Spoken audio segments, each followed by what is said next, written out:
Hey, what's going on, guys? So today we're going to be talking about the 5 things I hate about my Toyota Tacoma. As you can see here, I have almost 2,000 miles on it now, and I'm quite familiar with it. I came down to the beach here, and we're going to get out, take a look at the truck a little bit. In fact, that's where we're going to start. So I wanted to see under the hood. So let's go ahead and take a peek.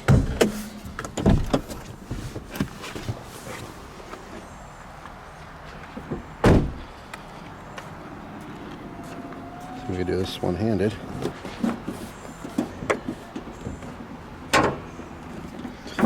Big old heavy hood, hang on.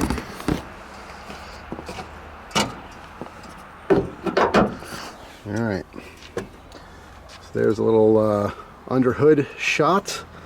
This is completely stock. No real plans on doing anything mechanical yet. I always have plans, always things I want to do, but anyway, for anyone interested, there's a little shot of the engine bay there. Alright, so I have to say, getting started here, that I absolutely love this truck. Alright, so even though this is a video on the 5 things that I hate about it, they're more like little things that, you know, it's not a huge deal. I actually really love my truck a lot. But I think when you get any vehicle, there's little pet peeves. So let's jump into number 1. Oh, that guy's got some pipes on his motorcycle. I never saw that. Those are taller than his head. Can we see there? Let's see. Pipes are sticking up. Alright, anyway. So, yeah, 5 things I hate. What's the first thing that I absolutely hate about this truck?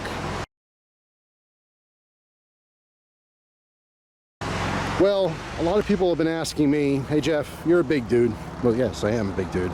Is it comfortable? I know there's a lot of guys considering these Tacomas, and they are just wondering if they're actually going to fit in it. I'm here to tell you that there's way more room than you would ever imagine.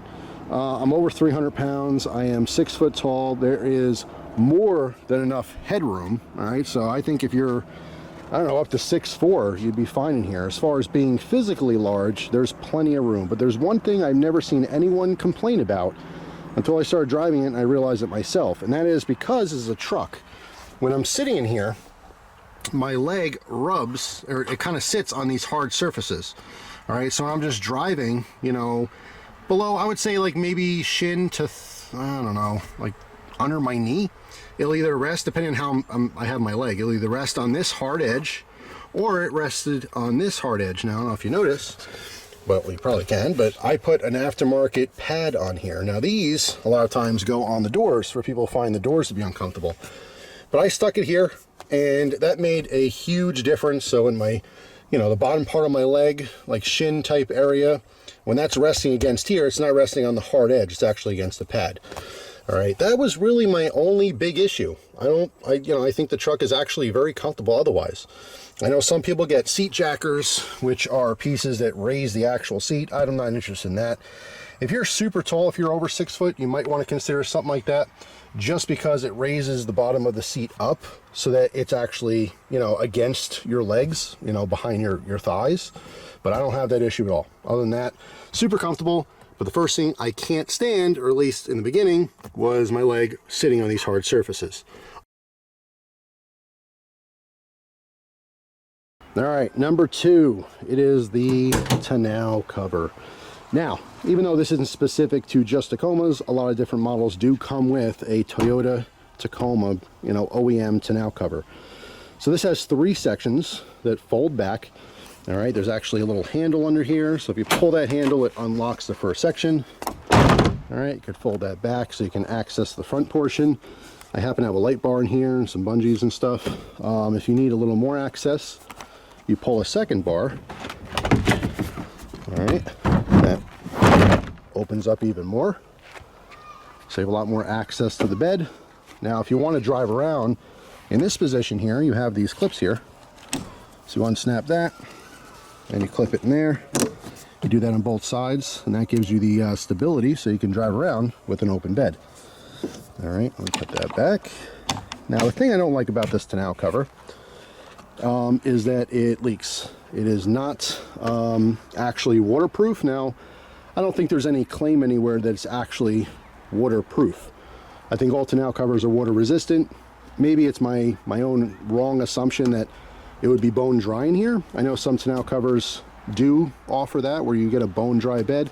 Some of them actually leak a lot. I think the issue here is that you can see there's rubber weather stripping, but this weather stripping goes onto a textured surface. So in heavy rains, actually even when it's just, you know, subpar rain, I found that this does actually get wet in here. It's not terrible. I say overall it's maybe, I don't know, half a cup of water, and it's really only on the edges of the bed. All right, so again, after big rain, it'll run down wherever it happens to run down, and it'll be like a little puddle on this side, a little puddle on the other side. It's not the end of the world, but it is something worth mentioning. But here's my other issue with the tonneau cover. So this is a 2-for-1.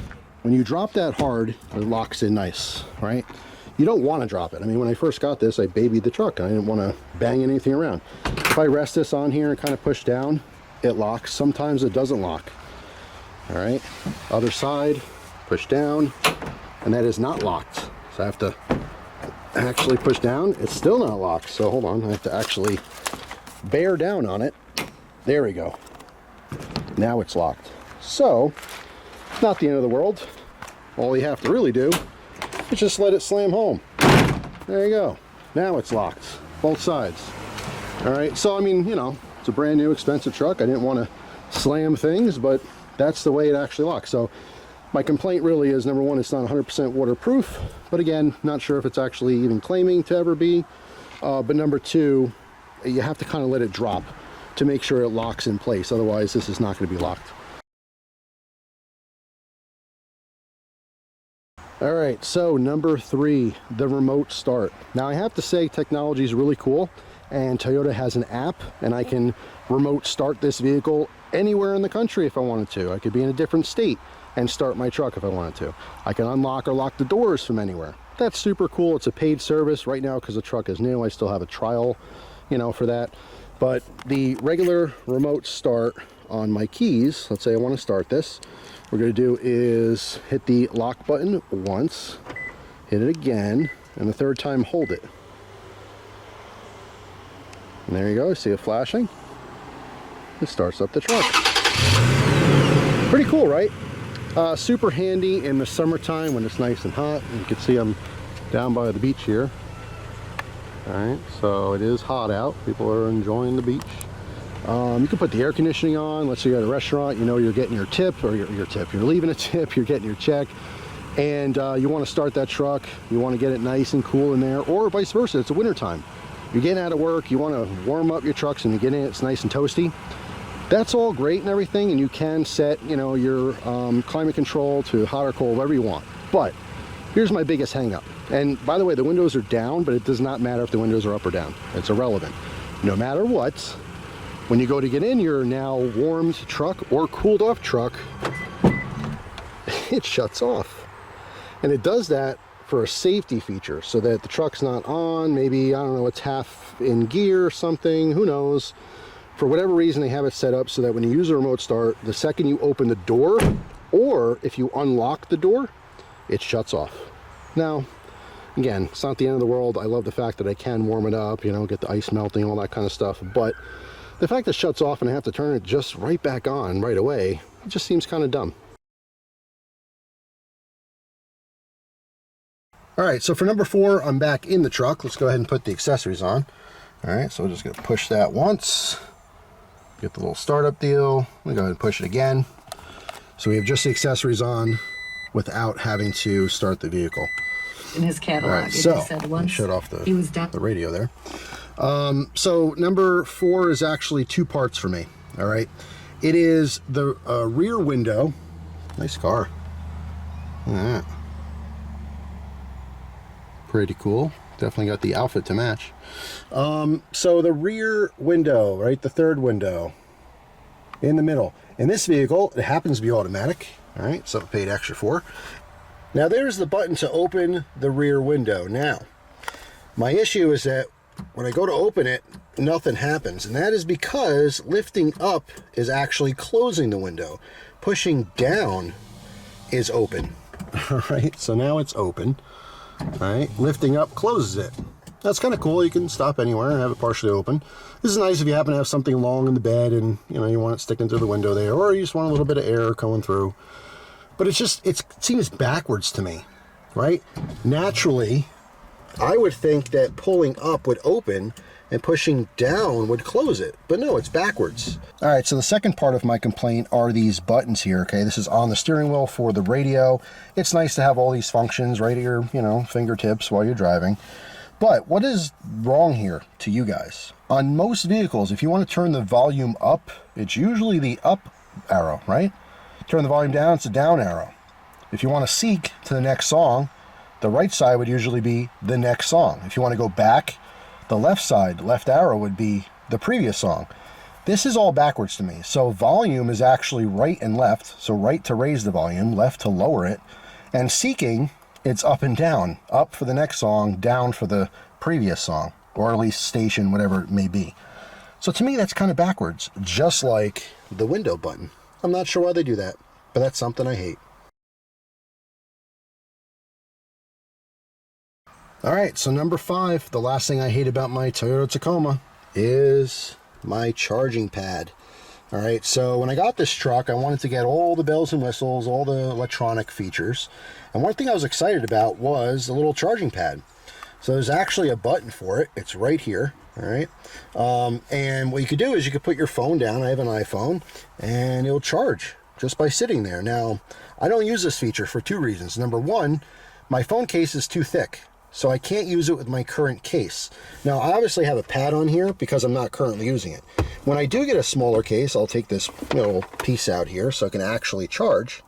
But that's kind of a bummer. And even when I try it with my bare phone, it kind of has to be in the right position. So if you just rest your phone in there like normal people would do, it's not going to automatically start charging. You have to actually fiddle with it to get in the right position for the wireless charging. So that is actually a huge pain. I thought it'd be a cool thing, just, you know, get in the truck, throw my phone there, it'll charge for me. But no, I haven't actually used it to charge phone. I just played around the driveway, but I would imagine even when you get it in the right position to charge, especially if you don't have your case on or if you have a really thin case, you hit a little bump and maybe it moves. Maybe you think it's charging your whole ride, but it's not, because now it's out of position. Now, the one good thing is there is actually a little light. You can't see it now because obviously it's not charging, but it's to the left there. So there's a little LED that goes on when it is actually charging. So I suppose if I did have the feature where I was actually using it, while I'm driving, I can glance down every now and again and make sure the light's still on. But if it wasn't on, now I'm driving and it's a distraction. I have to reach down and fiddle with the phone and make sure it is charging. So the whole charging thing, it's kind of stupid. All right, so there you go. Those are the 5 things I hate about my 2023 Toyota Tacoma. There are some, I guess, honorable mentions. Number 1, this truck in any form does not have a heated steering wheel. It's just something I had in my RAV4. It was kind of cool for the winter package, but you just can't get a heated steering wheel in a Tacoma. That's kind of random, something I don't like. Now, eventually I'll make a video on things I love about my Toyota Tacoma, and one of those things is the 360 cameras, which is awesome, but the camera quality, not the best. That's another, you know, honorable mention for things I don't like about the truck. Overall, the truck is slow. For a V6 of its size, it should have a little bit more pick-me-up. There is, you know, some lag. I know a lot of people get the pedal commander. That's something I'm very much considering for the future. That'll obviously solve that problem. And then the gear hunting. So after driving this for a while, it's not something I don't experience it a lot, except for if I'm using cruise control. So if I'm on the highway using cruise, and I'm set to, like, let's say 60, 65, something like that, trying to get good gas mileage, you know, go a long distance, you will get some gear hunting when you're going up hills. All right, so what'll end up happening is it'll rev out to like 4,200 RPMs, and then, like, let's say someone, you know, you're climbing a hill, someone gets out of the way of you, and you accelerate, you know, because this has the adaptive cruise control, which is super cool. I do love it, but now you're getting back up to speed. Normally it would shift into another gear, but in this case, it kind of holds that previous gear for a while, a little bit longer than I like. It's not really damaging anything. It's supposed to do that, but it is wasting gas. You know what I mean? When I'm actually just driving, I'm not accelerating. I don't want to be, you know, in 3,500 or 4,000 RPMs. It should be sitting around, you know, 2,000 maybe, 2,500, something like that when you're just driving. So that's something I dislike. But anyway, that's pretty much it. There is a long list of things I love about my truck. All right, don't be fooled. I do actually love it. You know, it's just a fun little video of complaining about little things. The comfort thing, I got over. The reverse buttons, I got over. The tonneau cover, I got over. Now, these are all just, you know, pet peeves. The automatic start shutting off when you open the door or unlock the doors, that's stupid. But, hey, you know what it doesn't have? It doesn't have the automatic start-stop button, all right, which I had in my RAV4. And I can deal with all these issues because I don't have to actually hit a button every time I get in my truck to make sure it doesn't shut off on me when I'm sitting at a traffic light or a stop sign. So that's a huge thumbs up. But anyway, I don't hate the truck. I absolutely love it. It is awesome. And again, for the bigger dudes out there, there's way more room than anyone really gives this truck credit for. The back seat's not comfortable, but it can certainly fit in there. I could probably do a 2 or 3 hour ride if I had to in the back. It's not that big of a deal. It really depends on who's driving and who's in front of you. With these truck seats, the front seats all the way back, then yeah, your legs are pretty much crushed or they're spread wide open, you know, in order to sit back there. But if you have that seat kind of midway or forward, if you have a smaller or shorter driver, then you actually have plenty of room. It's pretty comfortable in the back. So anyway, that's all. Hopefully you guys enjoyed the video. Thank you very much for watching, and I'll see you tomorrow with a brand new video. Take care.